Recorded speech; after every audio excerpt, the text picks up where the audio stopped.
So we'll begin by looking at the standing throw, because the standing throw is going to teach us how to effectively deliver the shot put. So we need to know how to deliver the shot put and how to sequence the movement to use our legs to lift the shot throughout the delivery. Now before we get there, we need to know how to grip the shot put correctly. So what we want to have is the shot put on our fingers, leaving our palm nice and clean, because what this does is it creates that stretch in the fingers and a stretch for your wrist that we can use later in the delivery. So from this position, we want to have our forearm under the shot so that our forearm and our skeletal system is supporting the weight of the shot put.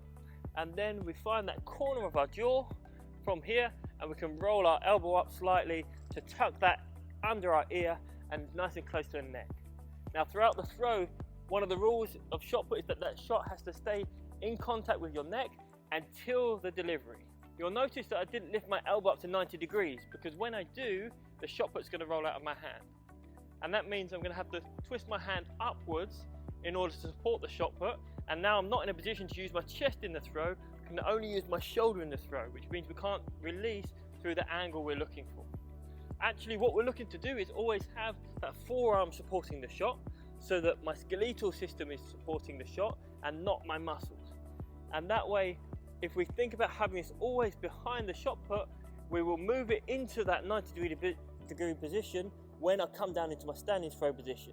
And now you'll see, if I were to stand up, that we have it in that 90 degrees.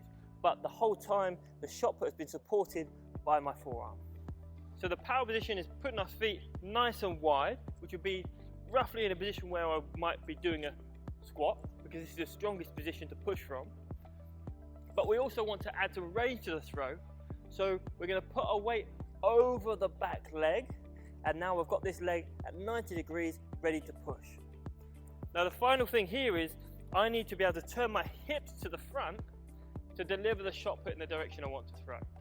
So therefore I need to move this front leg back slightly, so it's going to be somewhere in line with the midfoot of the rear leg, and this allows me to turn my hips to the front ready to throw. If I have them in line, when I turn, I've now got my feet in line and I'm trying to balance in order to throw.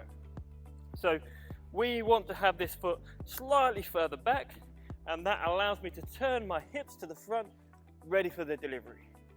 Now we want to be able to apply force to the shot put for the longest possible time.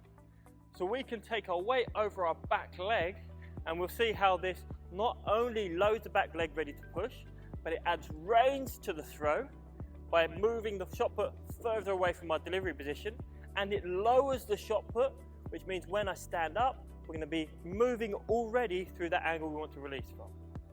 So we come a wide stance, find our half split, and we come back over the rear foot with the shot put.